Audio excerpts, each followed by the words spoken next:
They borrowed a lot from ancient Kemet. Notice that the Kemetians had already been building pyramids and temples, which required mathematics, thousands of years before the Greek civilization. Imhotep.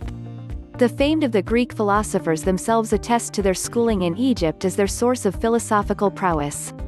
Thales of Miletus, who is considered father of Western philosophy, traveled to Kemet and in fact advised his students to go to Africa to study. Diodorus Siculus, the Greek writer, came and stayed at Anu in Egypt. He admitted that many who are celebrated among the Greeks for intelligence and learning studied in Egypt. Homer, the first Greek writer of the Iliad, spent 7 years in Africa studying law, philosophy, religion, astronomy and physics. Pythagoras spent over 20 years in Africa. Interestingly, he would later be credited for mathematical theories which for 1,000 years before him had been used in Egypt to calculate areas of rectangles, circles, isosceles and trapeziums.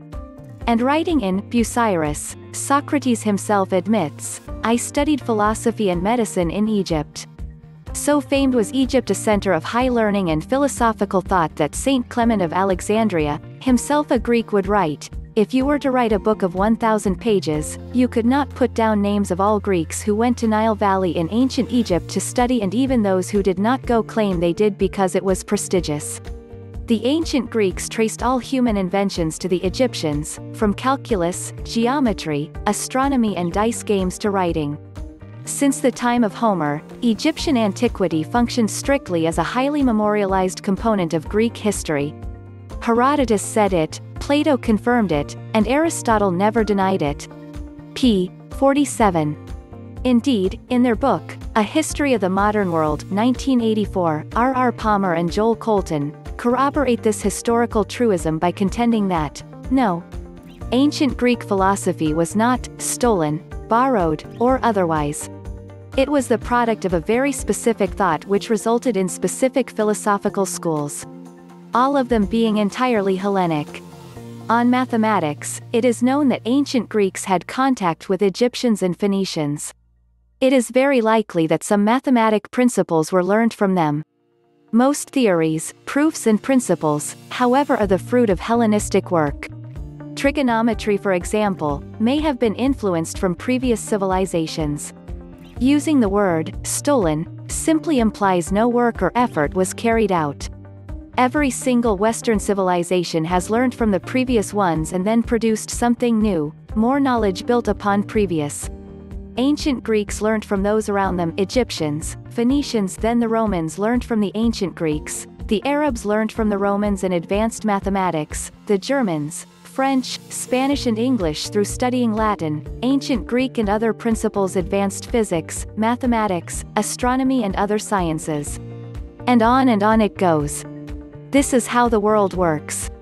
The misinformation behind the premises that ancient Greeks stole from Egypt lies most likely within a book called Black Athena, a non-academic book with an agenda of its own, which has long been rebutted and rejected by the entirety of the academic community.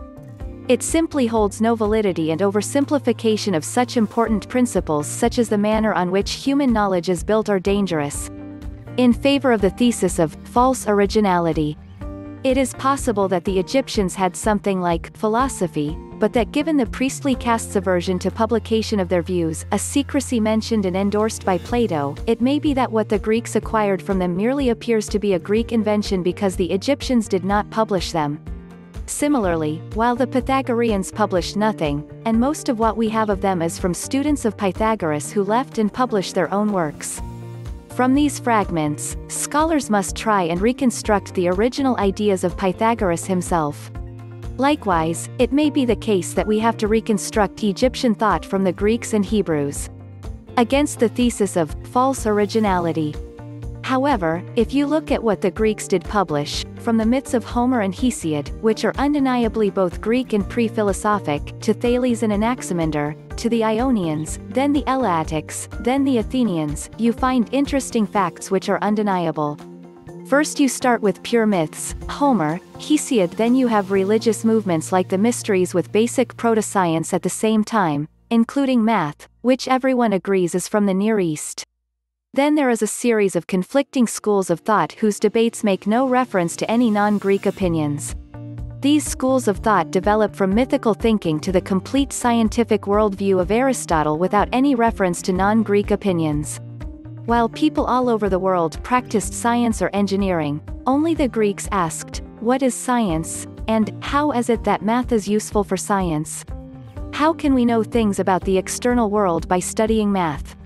Nobody except the Greeks ever asked these questions, and mathematicians are still divided as to what numbers are. Are they purely mental entities? If so, are they eternally pre-existing or merely defined by convention? If they are mental, how can they be useful or applicable in the material world? If you can find anyone who asks these questions before the Greeks, then maybe the admiration of their genius shared by the Romans, the Muslims, the Italians, and all subsequent nations will be shown to be unwarranted.